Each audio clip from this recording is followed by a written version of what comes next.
नमस्कार, आप देख रहे हैं आरएडी न्यूज़। मैं हूं योगेश चक्रवर्ती। क्या जेडीयू में भगदड़ मचने वाली है? क्या जेडीयू ताश के पत्तों की तरह अगले कुछ दिनों में बिखर जाएगी? राष्ट्रीय लोक जनता दल के अध्यक्ष उपेंद्र कुशवाहा ने यही दावा किया है। हम आपको बता दें कि उनका दावा है कि जेडीयू जल्दी ही बिखर जाएगी और उसके जितने भी बड़े नेता हैं या तो बीजेपी में या फिर उनके साथ चले आएंगे। ऐसा दावा आज उन्होंने किया है। हम आपको बता दें कि इसके साथ ही उन्होंने ये बताया है कि आखिर ऐसा क्यों होगा। इसकी वजह उन्होंने बताई है कि आरजेडी और जेडीयू का जल्दी ही विलय होने वाला है और इसी विलय की वजह से जो है जेडीयू में भगदड़ मची है और तमाम नेता उनके और दूसरे दलों के नेताओं के संपर्क में हैं। आज हम इसी मसले पर बात करेंगे, टटोलने की कोशिश करेंगे, जानने की कोशिश करेंगे कि आखिर उपेंद्र कुशवाहा का ये बयान का क्या मतलब है और क्या सचमुच आरजेडी और जेडीयू का विलय होगा, और ये भी जानने की कोशिश करेंगे कि सचमुच में जेडीयू में भगदड़ मची है।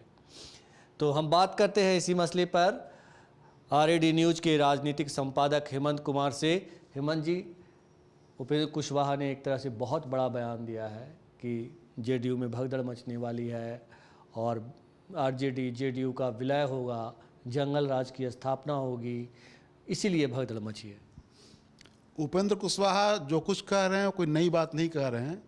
वो पहले से ऐसी बातें कहते रहे हैं और वो जब जेडीयू में थे और जब जेडीयू और आरजेडी फिर से सरकार में एक साथ आ गई थी तो उस समय से ये उनका बयानबाजी इस तरह का शुरू हो गया था। वो इसके खिलाफ थे कि जेडीयू आरजेडी का मिलन ना हो, और इसकी वजह ये थी कि उनको लग रहा था कि जब जेडीयू सिर्फ होगा, जेडीयू की सिर्फ सरकार रहेगी बीजेपी के साथ, तो हमारी हैसियत जो है, हमारा कद जो है काफ़ी बड़ा रहेगा। वो खुद को भविष्य का मुख्यमंत्री, कम से कम उप मुख्यमंत्री के रूप में देख रहे थे। तो ये सब तो हुआ नहीं, हो उल्टा गया। उनको न तो उप मुख्यमंत्री बनाया गया, न कोई बड़ा मंत्री पद मिला उनको, एमएलसी बनाए गए और वो जेडीयू के संसदीय बोर्ड के अध्यक्ष बनाए गए थे। तो उनके मन में एक कसमसाहट थी और अंततः वो ये करने लगे कि नीतीश कुमार ने जंगल राज के इस नायकों से हाथ मिला लिया है। मूल टोन उनका यही था कि जंगल राज के लोगों के साथ ही चले गए हैं और उससे बचाने के लिए हम लगातार कोशिश कर रहे हैं, लेकिन वो उनकी कोशिश पूरी नहीं हुई और उन्होंने एक पार्टी बना ली। और पार्टी उस समय कहा जा रहा था कि ये बीजेपी के इशारे पर कर रहे हैं, और बाद में ये बात साबित भी हुई, क्योंकि वो पार्टी जिस दिन बनाने की घोषणा की उसके बाद वो बीजेपी के ऑफिस में उनकी मुलाकात हुई। संजय जायसवाल उनसे मिलने के लिए आए, वो वहाँ गए, तो उसी दिन की ये बात है।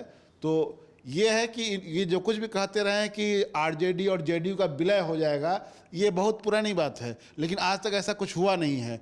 और भगदड़ भी मचने की बात ये कहते रहे हैं कि अब पार्टी से लोग भागना शुरू करेंगे और वो पार्टी ख़त्म हो जाएगी। तो आज तक तो भगदड़ भी नहीं मची। दूसरी यही बात ये आरसीपी भी कहा करते थे। आरसीपी भी कहते कहते चले गए, कहाँ गए? वो बीजेपी में शामिल हो गए और इन्होंने एक पार्टी बना ली है उपेंद्र कुशवाहा ने। वो उस पार्टी को भी फिर एनडीए में जाना है या उसका विलय होना है बीजेपी में, अभी ये देखने वाली बात है। इस पर अब हम लोग इंतजार करेंगे क्या होने वाला है। लेकिन इन दोनों के कहने के बावजूद ऐसा कुछ हुआ नहीं है। तो मुझे लगता है कि ये सब कुछ स्क्रिप्टेड है कि ये कुछ दिनों के अंतराल पर ये बात बोली जाती है कि अभी जैसे कि आपने उनका जिक्र नहीं किया, लेकिन मैं कर रहा हूँ कि जीतन राम मांझी के जो पुत्र हैं, जो कल तक नीतीश कुमार के मंत्रिमंडल में मंत्री थे, और उन्होंने आज बयान दिया है कि नीतीश कुमार जो है वो जंगल राज के युवराज के साथ चले गए हैं। युवराज उन्होंने कहा है तेजस्वी यादव को। जी। तो अब इनका ये जो कह रहे हैं जंगल राज के युवराज के साथ चले गए हैं, उपेंद्र कुशवाहा कह रहे हैं कि आरजेडी और जेडीयू का मिलन हो जाएगा और उसके बाद जंगल राज यहाँ शुरू हो जाएगा और पार्टी टूट जाएगी। तो अरे भाई आप खुद कॉन्ट्राडिक्टरी बात बोल रहे हैं। चाहे तो मिलन हो जाएगा या पार्टी टूट जाएगी। तो मिलन हो जाएगा तो भगदड़ कहाँ मचेगी और पार्टी टूट कैसे जाएगी। तो ये और उसमें ये कह रहे हैं कि ये जंगल राज की वापसी हो जाएगी, जंगल राज शुरू हो जाएगा उसी दिन से जिस दिन ये विलय हो जाएगा। तो ये इसके पीछे एक मकसद ये है कि जेडीयू में जो लोग हैं उनको ये भय दिखाना कि ये पार्टी उधर चली जाएगी, उसके बाद नियंत्रण जो है वो लालू यादव के हाथ में, तेजस्वी यादव के हाथ में चला जाएगा, नीतीश कुमार को दूसरी जिम्मेवारी मिल जाएगी। तो मुझे दूर दूर तक ऐसा कुछ होता हुआ दिखाई नहीं दे रहा है। अब रही बात कि ऐसा बोलने के पीछे मकसद क्या है, तो मकसद ये है कि जो आने वाला जो चुनाव है लोकसभा का, उस चुनाव को ध्यान में रख करके ये सारी बातें कही जा रही है। जैसे कि जीतन राम मांझी के पार्टी निकल कर गई और उन्होंने कारण बताया कि हमको कहा गया कि आप जेडीयू के साथ मिल जाइए, लेकिन ऐसा हमने कबूल नहीं किया और हमने माना कि हम आपको यहाँ से निकल जाना चाहिए। तो वो निकल कर चले गए और निकल कर गए तो कहाँ गए, तो अमित शाह से मिलने के लिए गए। निकलने से पहले भी अमित शाह से मिलने के लिए गए थे और निकलने के बाद भी मिलने के लिए गए। तो अब अगर आप पूरा ये जोड़िएगा, आप सभी तारों को जोड़ना शुरू कीजिएगा, सिलसिला जोड़िएगा, तो आपको लगेगा कहीं ना कहीं से इनकी डोर, हाँ, कड़ियाँ जुड़ती चली जाएंगी और लगेगा कि इनकी डोर जो है वो बीजेपी के शीर्ष नेतृत्व के हाथ में है और वहीं से इनका डोर कभी खींचा जाता है, कभी उसमें ढील दी जाती है और उसी के अनुसार वो बातें करते रहते हैं। मैं दो उदाहरण मैंने दिया, दो बड़े उदाहरण हैं कि एक आरसीपी सिंह जो लगातार वो कब गए, जब इनको दूसरा बर्थ नहीं मिला, दूसरा वर्ष या तीसरा वर्ष नहीं मिला इनको राज्यसभा का। उसके बाद इन्होंने तय किया कि हमको अब निकल जाना है। और ये लगातार नीतीश, आप कहिए अगर ग्रामीण भाषा में कहिए तो रोज नीतीश कुमार को सरापते हैं, यानी साप देते हैं कि ऐसा हो जाएगा और ऐसा हो जाएगा, ये मिट जाएंगे, इनकी पार्टी मिट जाएगी, लेकिन ऐसा कुछ दूर दूर तक दिखाई नहीं दे रहा है। इवन उनकी औकात तक उन्होंने बता दी है। हाँ, उनकी औकात तक ये बताने की बात की। और ये जो उन पर आरोप लगता रहा था कि ये बीजेपी के लिए काम कर रहे हैं, तो छोड़ने से पहले भी आपने देखा हो कि बीजेपी की जो हैदराबाद में बैठक हुई थी, उस बैठक में भी ये नजर आए थे, जबकि उस समय वो जेडीयू में थे, उस समय सरकार में उस समय केंद्र की सरकार में मंत्री भी थे, तो उस वहाँ देखे गए थे। उसके बाद वो बीजेपी में तो चले ही गए। तो उनकी हैसियत बीजेपी में आज की तारीख में क्या है, ये पूरी दुनिया को पता है कि जेडीयू में जिस हैसियत में वो थे, वो हैसियत, वही हैसियत उनको बीजेपी में प्राप्त है या यहाँ बड़ी हैसियत में वो थे, वो देखने वाली बात है। एक और मसला है कि अभी एक जेडीयू के एक नेता, ये एमएलसी हैं रामेश्वर महतो, उनका बयान भी आ रहा है। वो कह रहे हैं कि जो उमेश कुशवाहा है जेडीयू के प्रदेश अध्यक्ष, वो मनमानी करते हैं, गुटबाजी करते हैं और लोगों को सम्मान नहीं देते हैं। तो वो इनका ये लगातार पिछले कई महीने से उनका यह बयान बीच बीच में आता रहता है। तो एकमात्र वह एमएलसी हैं जो अपमान की, गुटबाजी की, सम्मान न मिलने की बात करते हैं। अगर ऐसी बात रहती तो और लोग भी कुछ आरोप लगाते, कुछ और एमएलसी या कार्यकर्ता कि हाँ हमको सम्मान नहीं मिलता है या गुटबा। इसमें दो बातें हैं कि वो रामेश्वर महतो कहते हैं, आरोप लगाते हैं, लेकिन क्या पार्टी उन पर कार्रवाई क्यों नहीं करती? अगर उसी पर मैं आ रहा हूँ, तो रामेश्वर महतो का थोड़ा बैकग्राउंड मैं बता दूं कि वो 2018 के मई महीने में वो एमएलसी बने, पहली बार एमएलसी बने। रहने वाले वो सीतामढ़ी के हैं, लेकिन उनका ज़्यादा रहना दिल्ली में होता है, उनका कारोबार दिल्ली में चलता है। वो नेता से अधिक व्यापारी हैं, ये उनकी पहचान है। और वो एमएलसी, उनका अगला टर्म, ये जो टर्म जो है एमएलसी वाला, वो अगले साल अप्रैल महीने में ख़त्म हो जाएगा। तो लगभग समझिए कि ये जून का महीना भी अंत होने जा रहा है, अप्रैल के महीने में उनका ख़त्म होगा, तो 8-9 महीने 10 महीने में उनका वो बचा हुआ है। तो ये माना जा रहा है, जहाँ तक हमारी जानकारी है, कि उनको अगला एक्सटेंशन नहीं मिलने वाला है।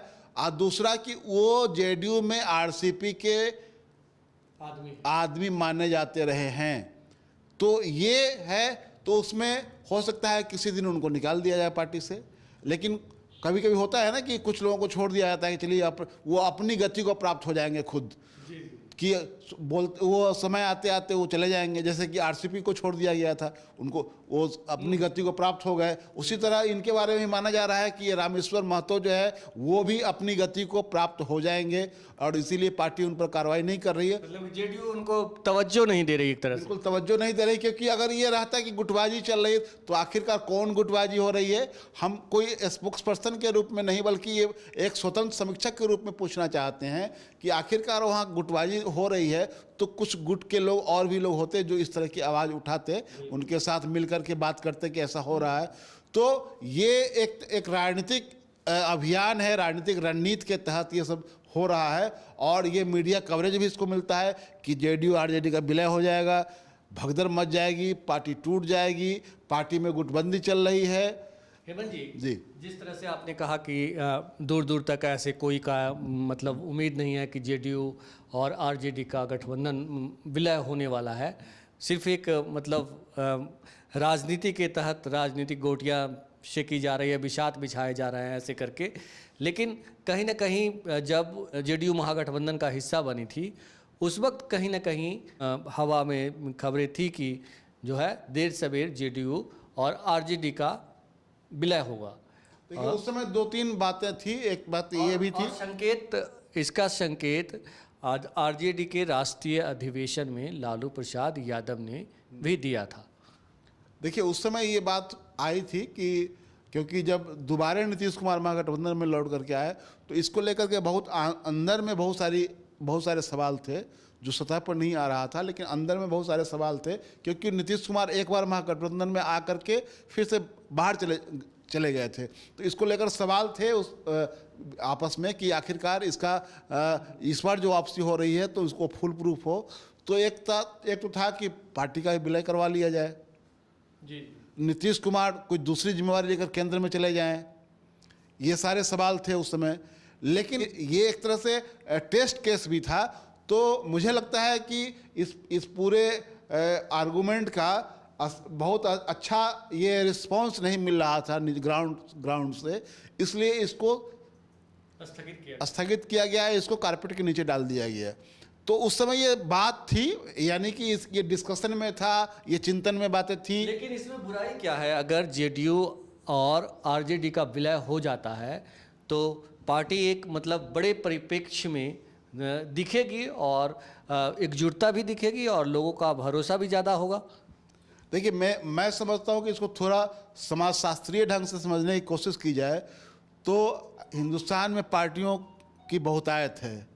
तो इसको कुछ लोग कहते हैं कि कुछ लोगों की नज़र में लगता है कि ये बहुत फालतू है, लेकिन मैं समझता हूँ कि जिस तरह हिंदुस्तान का जो समाज है उस समाज में बहुत सारी चीज़ें ऐसे ही चलती हैं, बहुत सारे लोगों का जो एस्पायरेशन है उसको अभिव्यक्ति ऐसे ही मिलती है, वो छोटी छोटी पार्टियों में, संगठन में, तो उसकी अपनी अहमियत है।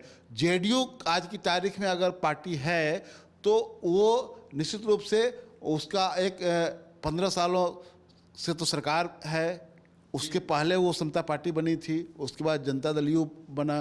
तो वो ठीक है, लेकिन जो मातृ संगठन थी जनता दल, आरजेडी भी वहीं से बनी है और नीतीश कुमार भी वहीं से समता पार्टी बनाए और तमाम। वही मैं आपको बता रहा हूँ कि देखिए ये सब चीज़ें जो है मिलन का, पार्टी के विलय का, ये नीचे से आने वाला ये है।